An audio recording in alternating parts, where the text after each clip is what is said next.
The cultural misstep, the space station floated in the middle of nothingness like a bright jewel among stars. It was not a place of war or conflict, but a symbol of peace where species from many worlds lived and worked together. Among them was a young human named Lena who worked as a translator. She was new to the station but quick to learn and respected by many for her patience and calm voice. One morning she received a new assignment. She was to assist an alien delegate named Kale. He was not like the others she had seen. He was tall and quiet with sharp eyes and a calm face. His people were known for their strict traditions and honor-bound lives. Lena had read a few pages about them, but not much. She was told to meet him in room 7 for a private discussion and to help him with a report that needed translation. She walked through the smooth metal halls holding her datapad close. The air was cool and quiet. Doors slid open as she passed and soft lights followed her steps. Room 7 was near the center of the station. She reached it and saw the signal light glowing green. That meant Kale was already inside. Lena touched the panel and entered. The room was warm and mist filled the air. A strange scent like salt and fire drifted through the space. She took 2 steps and then stopped. Kale stood in the center of the room with no clothing on his body. His skin had patterns like soft waves across stone. His eyes met hers, and they both stood still. Lena turned around at once and covered her face with her hands. Her heart jumped in her chest and she felt heat rise to her cheeks. She tried to speak, but her voice caught in her throat behind her. Kale remained silent. Then he spoke in a slow and deep voice. "You saw me," he said. "You looked upon me in the state of purity." Lena still faced the wall, her voice shaky, as she replied, "I did not know. I did not mean to. It was a mistake." Kale walked to the control panel and activated a privacy screen. Then he reached for a cloth robe and wrapped it around his body. His face stayed calm, but his tone changed. "In my world," he said, "when one is seen in this state by a person from another clan or species, it is called the unveiling." Lena turned a little, her eyes wide. "What does that mean?" "It means a bond must be formed, or both must face the final passing." Lena did not understand. "Final passing? What is that?" she asked. "Death," Kale replied. Her knees grew weak. She sat on the bench and stared at the floor. "You are joking, right? This is some test or tradition for fun." Kale shook his head. "No joke. This is our law. It is very old, but it still stands. There must be some way out." Lena said, "I do not want anyone to die. Not you, not me." Kale sat across from her, his voice steady. "The law gives 2 paths. One is the binding union. The other is the final passing. The first saves both. The second takes both." She looked into his eyes and saw no anger, no fear, only honor and duty. This was not a game to him. This was real. "But I do not even know you," she said. "Nor I you," he answered. "But knowledge can grow. The bond can start now and find strength later." Lena felt trapped by walls she could not see. Her heart pounded and her breath came in short waves. She had come for simple work, but now she stood at the edge of life and death with a stranger from another world. "Can I think," she asked, "you have one cycle of light?" he said. "Then the choice must be." Madalena walked out of the room, her mind full of noise. She passed the silver halls without seeing the lights of the people. The station that once felt like a place of wonder now seemed like a cage in her quarters. She sat with her head in her hands. The silence wrapped around her like a cold blanket. She remembered Kale's voice, calm and steady, even when speaking of death. She saw again his face, not proud, not begging, only waiting for her answer. One mistake, one moment, one look, and now 2 lives hung in the balance. Lena knew she had to make a choice. But her heart was torn. Would she bind her life to a stranger to save him and herself, or walk away and let both fade? Cycle of light had begun, and the clock had started. The choice would soon be hers to make the impossible decision. Lena did not sleep. During the cycle of light, her room stayed quiet and dark, but her thoughts ran like a storm with no end. Every time she closed her eyes, she saw Kale standing with calm eyes and the weight of old law resting on his shoulders. She walked the halls of the station with slow steps. Her mind felt heavy. Her hands shook. She stopped near the viewing glass and looked out at the stars. They blinked in silence like they held answers she could not reach. A soft chime came from her datapad, a message from the central office told her the alien council had been informed. The law had been recorded, the choice would be honored. The time was running out. Lena pressed her hand to the glass and whispered words that no one could hear. Why did this happen? Why me? Why now? Behind her came soft footsteps. She turned and saw Cale standing near the doorway. He wore a plain robe and held a small silver object in one hand. His face was still and quiet, but his voice was warm. I did not wish this, he said. I did not plan this. I honor your right to choose and will not ask you for anything more. Lena looked at him and felt a strange feeling rise in her chest. He was not angry. He was not begging. He was simply there like a stone in a river, unmoved by waves. Why is this law so strict? She asked. Why must it be marriage or death? Cale stepped closer and spoke with care. Long ago in our world, honor was the root of all life. To be seen in the pure state was to give all trust. All walls fall in that moment. If the trust is broken, the soul cannot live. That is what the old ones believed. But what if it was not done with bad intent? She said. What if it was just a mistake? Intent does not change the path, he replied. The act opens the bond. The bond must be fulfilled or severed fully. Only these two ends are known to us. Lena sat on a bench and held her head in her hands. I do not know what to do. I do not want you to die. I do not want to die either. But I do not want to be forced into something so big so fast. Cale placed the silver object on the bench beside her. It was a small emblem shaped like a circle within a flame. This is the mark of first union, he said. If you accept it, we begin the bond. If you leave it untouched, the council will know your answer. She looked at the emblem and felt her breath slow. Her eyes burned with tired tears. She wanted to scream or cry or run, but none of these would help. If I do this, will I be bound to you forever? She asked. The bond begins with time, he said. It grows with choice, not chains. The start is duty, but the rest is what we build. Lena touched the emblem with one finger. It felt warm and smooth. She closed her eyes and saw her family back on Earth. Her friends, her life, all of it felt far now, like a past that could not return. She stood and looked at Cale. I do not know what future this will bring, she said. But I cannot let you die for something I did. Without meaning, I will take the bond for now. I will try. Cale gave a slow nod and placed his hand over his heart.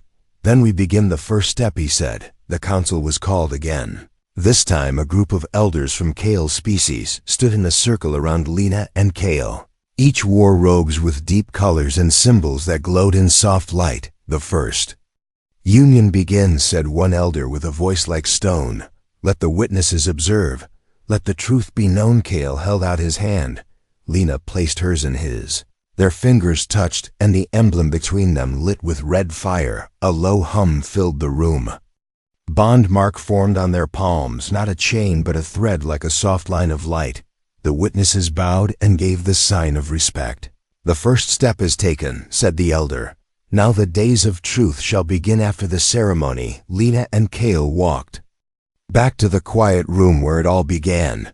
She sat near the edge of the table and looked at her palm. The light thread pulsed once, then faded. What happens next? She asked. Now we share space and time, he said. We learn each other. We build respect. Deeper bond comes only if truth is formed between us. And if it is not, she asked, then the bond fades and both return to the path alone, he said. No shame, no blame. The attempt honors the law. Lena nodded slowly, her heart still full of fear but also calm.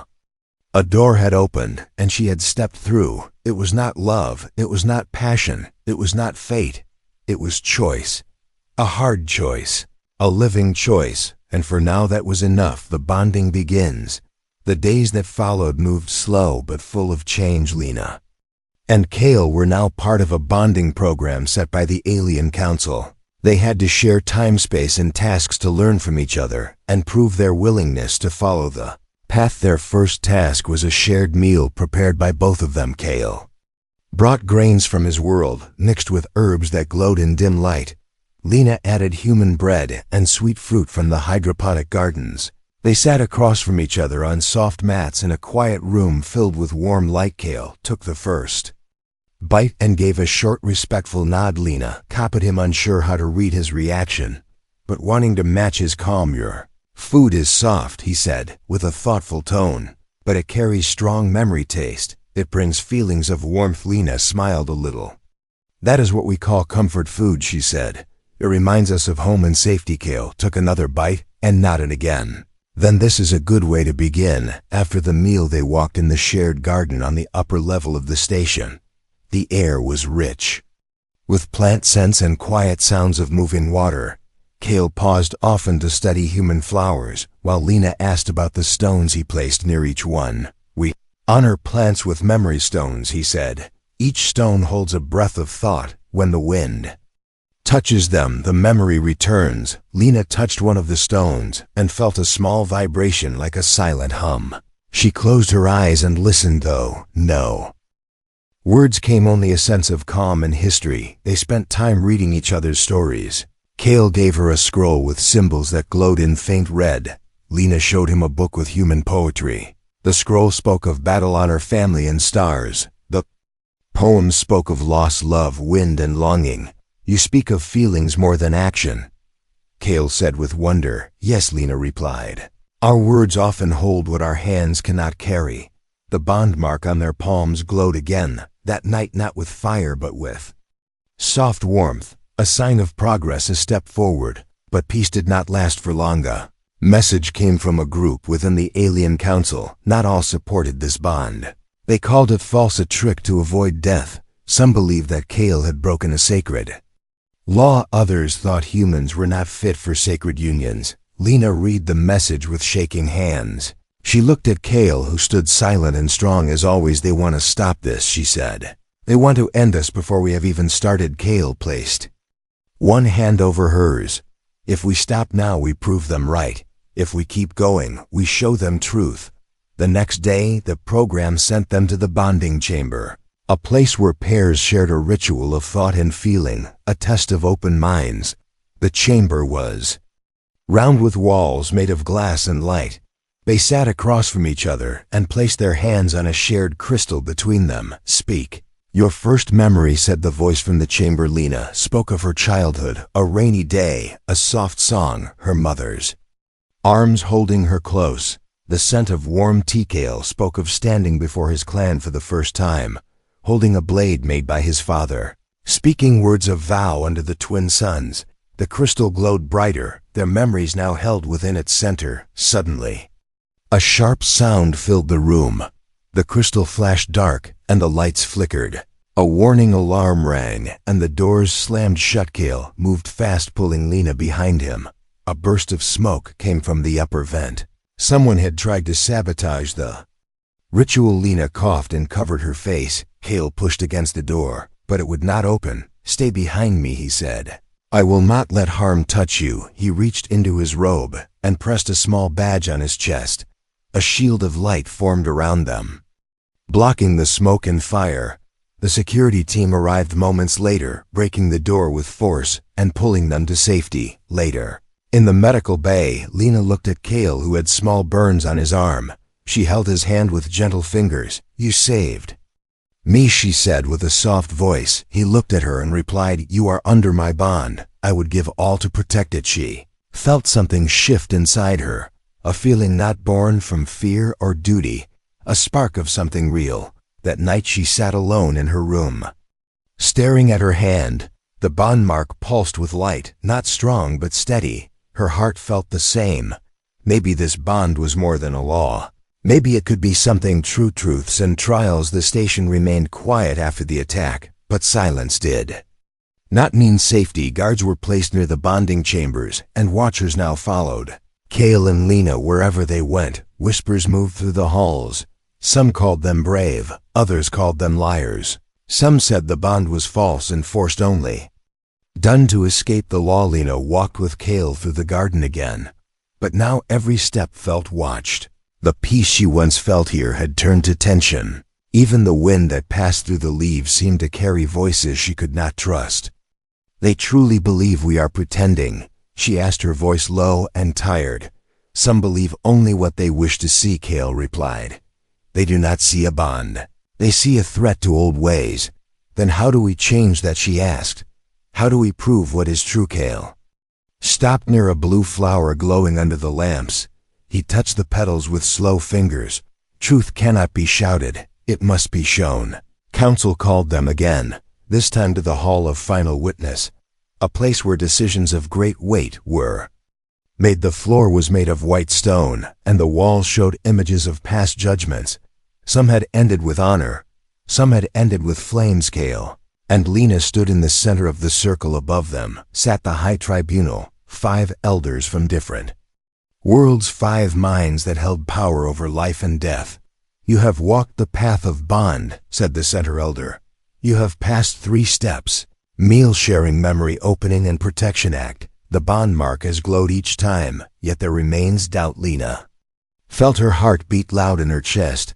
Kale stood like a mountain beside her, still and calm. To prove truth, you must pass the final link, the elder said. You must open your minds, fully share your inner core. Only those with real trust can survive it.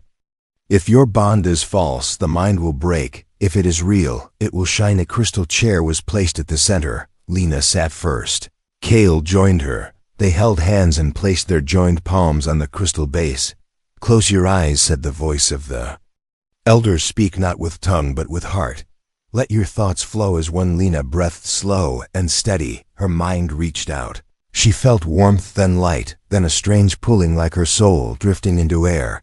She saw flashes not her own, a red sky, 2 moons, a child with a broken blade. Kale, she saw his fear during training, his shame when he failed, his pain when his brother fell in battle. Then Kale saw her memories, a dark room, a sick father, the weight of money and choices, the lonely nights in study halls, the tears she never showed. Their minds blended, not in pain but in quiet understanding. The bond mark on their hands turned gold. A soft light filled the hall. The elders stood in silence. No words came for a long moment. Then the lead elder raised one hand. The bond is true. The minds have touched and returned unbroken. The witness is complete. Some in the crowd bowed. Others turned away. Lena stood slowly, her head light from the deep link. Kale held her hand steady, keeping her from falling. You saw everything, she said. You saw more than anyone ever has, and I did not turn away, he replied. They left the hall without guards this time. No watchers followed them.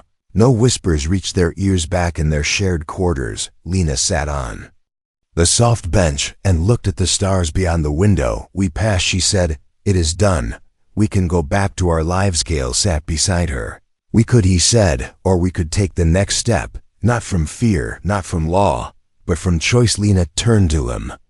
Her eyes met his, and for the first time she saw not a stranger, not a symbol, not a shield, but a person, a soul with honor, pain, hope, and care. I never thought I would feel this way, she said. I never thought a mistake could become something that feels so real. Kale reached out, not with command, not with duty, but with quiet open will. Then choose, he said, not for law, not for them, for yourself. Lena looked at the stars one more time, then at the mark on her hand, still glowing gold. I choose this, she said, and the path ahead began, not with fear, but with light. A true union. The station felt different now. The air carried a quiet peace, and the halls no longer echoed with doubt. The bond between Lena and Kale had passed the final test, and now stood as truth. In the eyes of the council, some still whispered, but most watched with new thoughts. Lena woke early the next cycle. She looked out the wide window and saw stars, moving slow like rivers across the dark sky. She felt no fear now, no weight pressing down, only a strange lightness, as if her heart had found rest. Kale entered the room with quiet steps. His robe carried the symbol of the bond, not because of duty, but because of honor. He stood near her without speaking. They shared silence that spoke more than words. Today is the last step, he said. The bond becomes full if we choose it. Lena turned and met his eyes. I am ready if you are. They walked together through the long hall toward the Temple of Union, a place rarely used, a place meant for those who formed true bonds across culture, across world, across fear. The temple was open and round, the walls made of crystal and flame. The floor held circles that moved with soft light. The elder who first judged them now waited at the center. "You have walked far," said the elder. "You began an accident. You stood in trial. You held truth in your hands. Now you must speak your choice, not from law, not from fear, but from heart." Kale stepped forward, his voice clear and strong. "When I first stood before her, I felt only duty. I did not expect her to understand or stay, but she did more. She saw me when I was unseen. She walked beside me when the path was hard. She risked herself to protect our bond. I asked to walk with her not for law but for life." Lena stepped forward, her voice calm but full of feeling. "I did not choose this path at first. I felt fear, confusion, pain. But in that path I found someone who gave without demand, who stood when others turned, who listened when silence felt heavy. I asked to walk with him not because I must, but because I want to." The elder raised his hand. "The bond is now full. The circle is closed. Your lives are one path. You may walk as bonded, not by force, but by truth." Soft light rose from the floor. The crystal walls echoed with a deep hum. The mark on their hands glowed one last time, then faded, leaving only warmth behind. Lena and Kale stepped out of the temple together. Their steps matched, their breath shared. The station greeted them not with noise, but with quiet respect. That night they sat together in the garden, the same place where stones held memory and flowers whispered to the wind. Kale placed a new stone near a small tree. He looked at Lena and spoke, "This one holds our story. It will hum for those who come after. They will know what was built here." Lena touched the stone and smiled. "It is strange," she said. "I thought this bond would end my life. Instead it gave me a new one." Kale looked at the stars and replied, "Sometimes honor begins with burden but ends in choice." They sat side by side, no longer bound by rule or threat, but by something deeper, a connection born in accident, shaped by trial, proven by truth, and chosen with heart. Far above, the stars kept moving, slow and silent, a dance that never ends, a sky that holds all paths, and somewhere in that sky a new story had taken flight, a story not of fear or shame, but of courage, trust, and true union. The end.